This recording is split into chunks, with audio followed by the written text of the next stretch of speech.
Good morning to all. आपका पुनः स्वागत है। पूर्व के वीडियो के अंदर हमने जो मात्रात्मक क्रांति उसके क्या कारण रहे उसके ऊपर हमने चर्चा की। आज हम उस मात्रात्मक क्रांति के जो कमियां थी, जो डीमेरिट्स थी, या ये कहें कि तात्कालिक समय के अंदर जो उस मात्रात्मक क्रांति का विभिन्न कारणों से जो विरोध हुआ,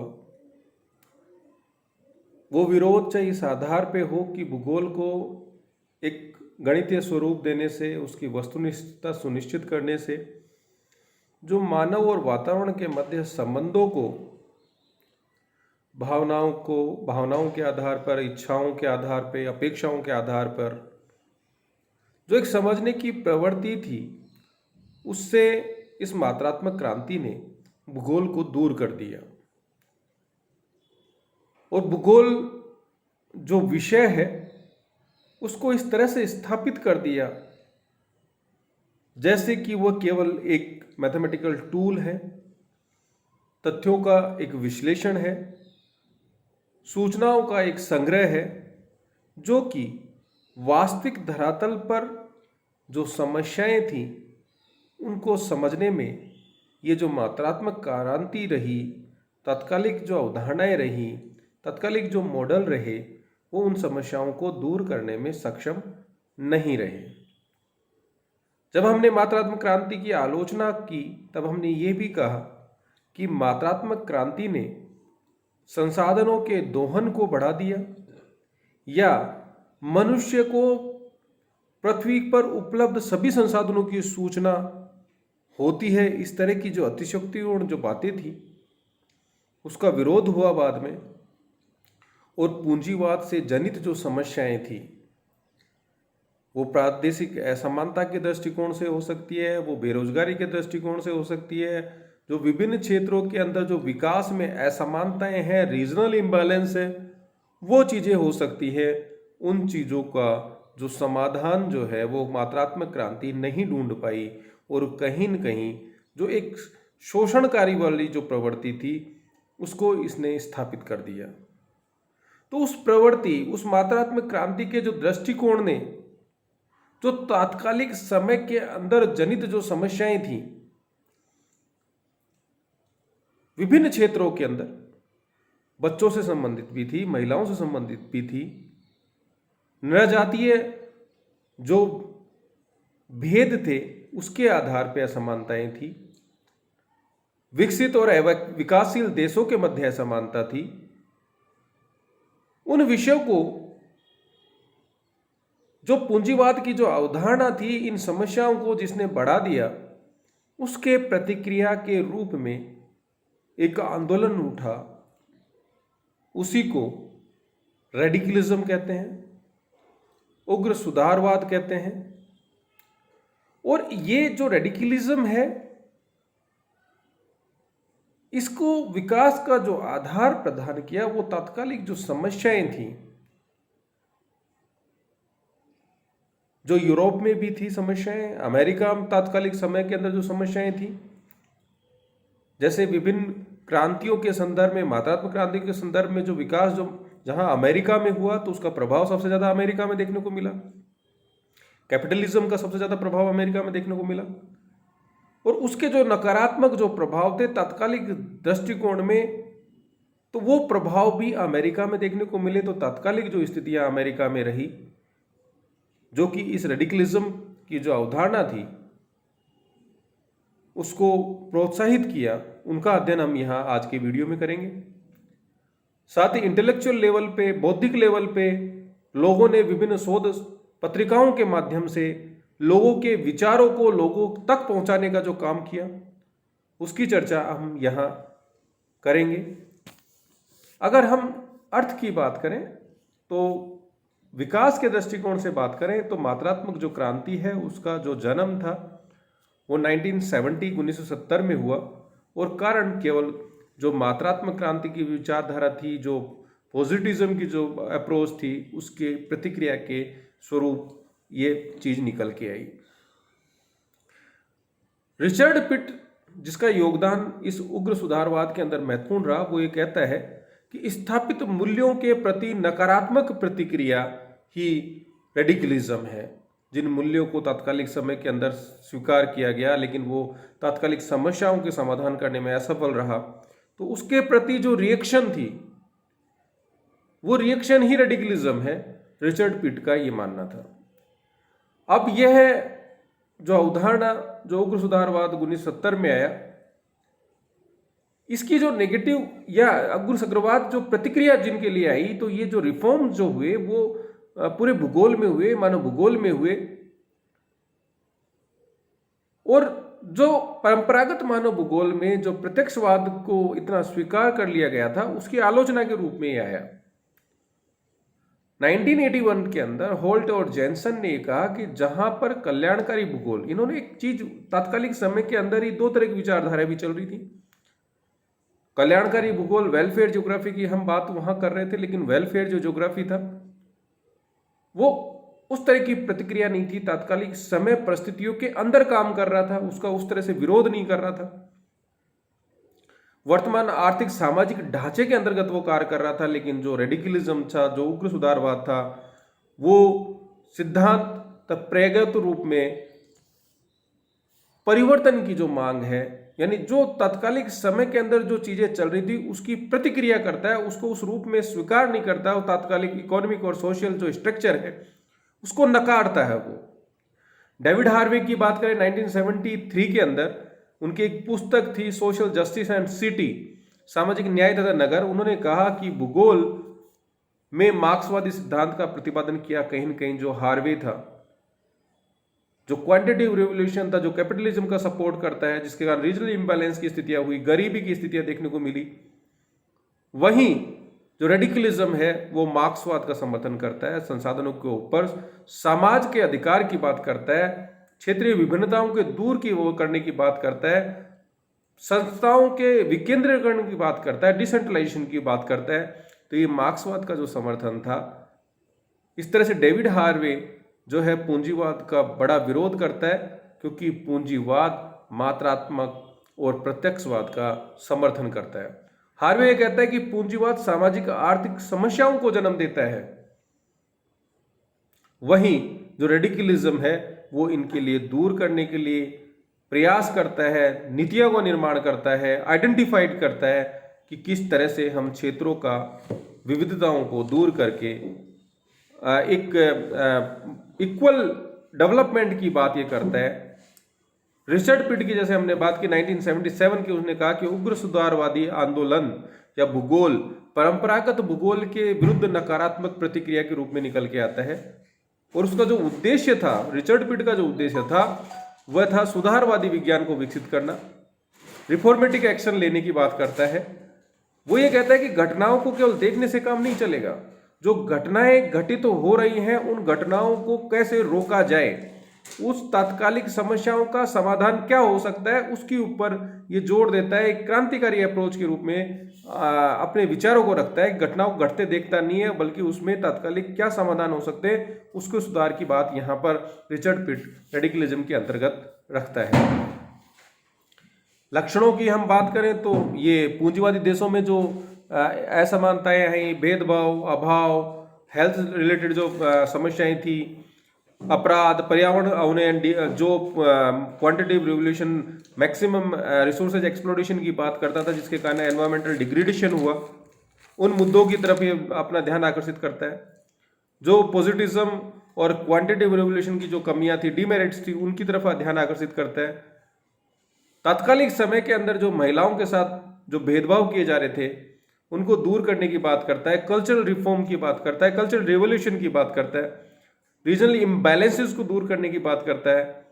राजनीतिक आर्थिक जो केंद्रीकरण है उसको अस्वीकार करता है, डिसेंट्रलाइजेशन की बात करता है, लोगों के अधिकारों को सुनिश्चित करने की बात करता है, बॉटम अप अप्रोच को ये लेकर चलता है। कहीं न कहीं जो गांधीवादी जो दृष्टिकोण है उसको ये बल देता है, मार्क्सवाद को ये सपोर्ट करता है, और साम्राज्यवाद का विरोधी है, राष्ट्रवाद का विरोधी है, जात पात उग्र राष्ट्रवाद को ये धुर विरोधी रहा है। जब आप नीतियों का निर्माण इस तरह से करें, जैसे गांधी जी कहते थे कि अंतिम व्यक्ति तक उसका फायदा पहुंचे, उस दृष्टिकोण की बात करता है। तो तात्कालिक समय के अंदर जो भी समस्याएं इस कैपिटलिज्म के कारण आई, क्वांटिटी रिवोल्यूशन ने उसको सपोर्ट किया, पॉजिटिविज्म ने रिसोर्सेज के एक्सप्लोरेशन की बात करी, उसका विरोध करता है। यानी जो रेडिकलिज्म है मनुष्य और पर्यावरण के बीच जो एक संतुलन स्थापित करने के ऊपर जोर देता है। तात्कालिक समय के अंदर जो गोरे जो नस्ल थे उनके वर्चस्व की बात होती थी, उसको ये स्वीकार करता है। ये सामाजिक रूप से सबको बराबर रखने की बात करता है। पश्चिमी देशों की जो अपने आप को श्रेष्ठ मानते थे, उस विचारधारा को अस्वीकार करता है कि विभिन्न क्षेत्रों के अंदर तकनीकी आधारभूत संरचना का विकास किया जाए तो ये रीजनल इम्बैलेंस की जो स्थितियां हैं उनको दूर किया जा सकता है। इस तरह की बात उग्र आंदोलनवादियों ने इस विषय को साथ समक्ष रखी। क्रांतिकारी जो परिवर्तन है उसके ऊपर जोर देता है, जिससे कि सामाजिक जो समस्याएं हैं उनका हल ढूंढा जा सके। न्याय संगत, समान, तनाव मुक्त, शांति प्रिय, पीसफुल एनवायरनमेंट के ऊपर बल देता है। और क्लार्क जो यूनिवर्सिटी इन वॉरेस्टर 1969 के अंदर यहाँ एक पत्रिका निकली जिसका नाम था एंटीपोड। ये जो पत्रिका थी इस रेडिकलिज्म को सपोर्ट करने वाले जो विभिन्न विद्वानों के जो विचार थे, जिससे कि प्रादेशिक असमानताओं को दूर किया जा सके, महिलाओं के शोषण के विरुद्ध एक्शन लिया जा सके, अमेरिका अंदर गोरे और कालों के मध्य जो भेद की भावनाएं थी उसको दूर किया जा सके, उन सारे विषय को इस एंटीपोड जो मैगजीन थी, जो शोध पत्र था, उसके माध्यम से इस उग्रवादी जो विचारों को प्रसारित करने का काम इस क्लार्क यूनिवर्सिटी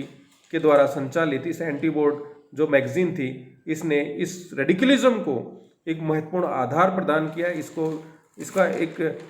आम आदमी तक उसको पहुंचाने का काम किया। जैसे हमने कहा कि तत्कालिक जो स्थितियां थी अमेरिका की 1960 के अंदर, वो परिस्थितियां इस तरह की बनी कि वहां पर 3 ऐसे मुद्दे थे जिन्होंने रेडिकलिज्म को बड़ा सपोर्ट किया। एक तो वियतनाम युद्ध की जो स्थितियां थी, अमेरिका और वियतनाम के मध्य युद्ध हो रहा था, और कहीं न कहीं ये जो लोकेशनल एनालिसिस की बात करते हैं, स्पेस बेस्ड रिसोर्स एक्सप्लोइटेशन की बात करते हैं, तो अमेरिका में रहने वाले लोगों ने इस आधार पे इस वियतनाम का विरोध किया कि यहां अमेरिका की जो संपत्ति है, जो संसाधन है, वो इस युद्ध के अंदर खपाया जा रहा है, जिससे यहां पर जो एक डेवलपमेंट होना चाहिए, जो एक रोजगार की स्थितियां डेवलप होनी चाहिए, वो नहीं हो पा रही है। इसलिए इन्होंने इस युद्ध को अस्वीकार किया, या कहे कि अमेरिका की जो तात्कालिक जो समस्याएं हैं, पॉवर्टी हो, अनएम्प्लॉयमेंट हो, रीजनल इम्बैलेंस हो, उन चीज़ों के ऊपर ध्यान दिया जाना चाहिए, न कि वियतनाम युद्ध की जो है उस चीज़ का वो सपोर्ट करता था। क्योंकि ये रेडिकलिज्म जो है ये साम्राज्यवाद का विरोधी था, और कहीं न कहीं तात्कालिक समय के अंदर, क्योंकि अमेरिका के अंदर ही मातात्मक क्रांति का जन्म हुआ और वहाँ कैपिटलिज्म सबसे ज़्यादा प्रभावशाली था, और जहाँ रिसोर्सेज के एक्सप्लोरेशन के ऊपर बहुत ज़्यादा बल दिया गया on the basis of positivism, तो उन चीज़ों का इस वियतनाम युद्ध से जोड़ते हुए एक उग्र राष्ट्रवाद की जो परिकल्पना तेजी से अमेरिका के अंदर जो युवक था, जो इसको रोजगार के अवसर उपलब्ध नहीं हो पा रहे थे, उसने इसको तेजी से इसको सपोर्ट किया रेडिकलिज्म को। सिविल अधिकारों की मांग धीरे धीरे उठने लगी, क्योंकि यहाँ पर काले अमेरिकी जो लोग थे उनके साथ भेदभाव किया जाता था, ना केवल उनके सामाजिक स्तर पे, ना वहाँ की जो व्यवस्थाएं थी, ब्यूरोक्रेसी थी, उसके अंदर उनके साथ भेदभाव किया जाता था। उनके द्वारा जो संसाधनों के ऊपर उपलब्ध जो अधिकार थे, जो राइट्स थे, वहाँ उनके साथ भेदभाव किया जाता था। उसका यहाँ तेजी से विरोध की स्थितियाँ पनपी, और उन्होंने एक ये बात की, रेडिकलिज्म जो विद्वान थे जिनको इन्होंने समर्थन दिया कि यहाँ व्यक्ति में रंग के आधार पर किसी तरह का भेद नहीं होना चाहिए। तो इस तरह की जो प्रतिक्रियाएं थे 1960s के अंदर अमेरिका अंदर तेजी से इस तरह की घटनाएं घटित हुई।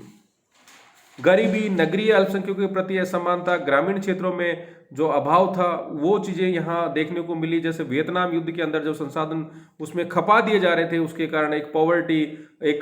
बेरोजगारी की जो स्थिति अमेरिका में पनपी, तो उन्होंने यहाँ सपोर्ट भी किया। जो माइनॉरिटीज थी वहाँ पे, उनके साथ जो भेदभाव किया जा रहा था, जो एक डिस्पैरिटीज अमेरिका के अंदर देखने को मिली, जो रूरल जो एरियाज थे वो बैकवर्ड होते जा रहे थे, तो उस चीज को दूर करने के संदर्भ में रेडिकलिज्म ने एक महत्वपूर्ण रोल यहाँ प्ले किया। तो हम ये कह सकते हैं कि जो उग्र जो राष्ट्रवाद था या रेडिकलिज्म जो था, उग्र जो सुधारात्मक जो प्रक्रियाएं थी, वो तात्कालिक समय के अंदर न केवल अमेरिका में, न केवल यूरोप के अंदर, जो थर्ड वर्ल्ड के जो देश थे जहां पर भी इस तरह की पॉवर्टी की समस्याएं थी, एक्सप्लोटेशन की समस्याएं थी, साम्राज्यवाद के द्वारा जो डेवलप्ड जो कंट्रीज थे, जो अविकसित या विकासशील देशों का जो एक्सप्लोटेशन कर रहे थे, उन सब चीजों का इन रेडिकलिज्म को सपोर्ट करने वाले विद्वानों ने विरोध किया और उन्होंने कहा कि इस तरह की जो डिस्पैरिटीज कहीं पे भी पाई जाती है, ना केवल नेशन में, ग्लोबली जो डिस्पैरिटीज है उसको दूर करने के ऊपर यहां इन्होंने बल दिया। लेकिन इतना एक आंदोलन होने के बावजूद भी रेडिकलिज्म उन समस्याओं के समाधान में सफल नहीं हो पाया। उसका एक बहुत बड़ा कारण यह था कि यहां इनके पास समस्याएं तो इन्होंने आइडेंटिफाई की, लेकिन उन समस्याओं का जो सॉल्यूशन किस तरह से किया जाए उस तरह के विचार यहां पर नहीं दिए गए। या मैं ये कहूं कि जो रेडिकलिज्म के जो विचार थे एक क्षेत्र विशेष तक ही सीमित होकर रह गए। इन विचारों का ग्लोबली इंपैक्ट जो है वो हमें देखने को नहीं मिला। अमेरिका के अंदर इस विरोधों का प्रभाव पड़ा, वहां पर लोगों के जो युद्ध का विरोध कर रहे थे वहां पे जो रोजगार के जो अवसर थे उनको क्रिएट किया गया, लेकिन कहीं न कहीं जो साम्राज्यवाद उपनिवेशवाद की जो संकल्पना थी वो उस स्तर तक इस उग्र राष्ट्रवाद, उग्र जो सुधारवाद की जो संकल्पना थी उसको वो व्यापक आधार प्रदान नहीं हुआ, जिसके कारण ये जो विचार था एक अमेरिका तक ही सीमित होकर रह गया। और एक कहें तो एक प्लानिंग नहीं थी, एक अप्रोच नहीं थी कि किस प्रक्रिया के द्वारा इन समस्याओं को दूर किया जा सके और जिसका इम्पैक्ट ग्लोबली हमें देखने को मिले। तो ये जो रेडिकलिज्म था इस मामले में बड़ा एक पॉजिटिव अप्रोच थी कि तात्कालिक समस्याओं को इसने एक रूप दिया। एंटीपोड जैसी जो पत्रिकाएं थी इसको आम आदमी तक तात्कालिक समय की तरफ ध्यान आकर्षित किया, लोगों के रोजगार की बात की, रीजनल इम्बैलेंस को दूर करने की बात की। तो ये जो अप्रोच है वर्तमान के अंदर भी प्रासंगिक है कि विभिन्न जो थर्ड जो कंट्रीज हैं, जो विकसित नहीं है, विकासशील देश है या अविकसित देश है, वहां पर इस तरह के रीजनल इम्बैलेंस की जो स्थितियां हमें देखने को मिल रही है। तो वहां जो अमेरिका एक वेलफेयर स्टेट की बात करता है, भारत एक वेलफेयर स्टेट की बात करता है, तो वो वेलफेयर स्टेट की जो संकल्पना है कहीं न कहीं उग्र सुधारवाद की संकल्पना को आधार प्रदान करती है, जिससे कि रीजनल इम्बैलेंस को दूर किया जा सकता है। भारत के अंदर विभिन्न पंचवर्षीय योजनाओं के माध्यम से इनको दूर करने की बात की जाती है। नीति आयोग इसी संदर्भ के अंदर नीतियों का निर्माण करता है, जिससे कि यह आइडेंटिफाई किया जा सके कि कौन लोग पॉवर्टी से नीचे हैं, ऊपर हैं, उस रीजनल इम्बैलेंस को कैसे दूर किया जाए। विभिन्न संस्थाओं के अंदर रिप्रेजेंटेशन उस अल्पसंख्यक जो माइनॉरिटीज होती है उनको दिया जाए, जिससे कि एक अपने जो समूह विशेष के लोगों की समस्याओं को एक प्रॉपर रिप्रेजेंटेशन मिला जाए। तो कहीं ना कहीं ये जो उग्र राष्ट्रवाद था, उग्र सुधारवाद था, वो ये एक सामाजिक परिवर्तन की बात करता है, सुधारात्मक बात करता है, ह्यूमन राइट्स की बात करता है, विमेन एम्पावरमेंट की बात करता है।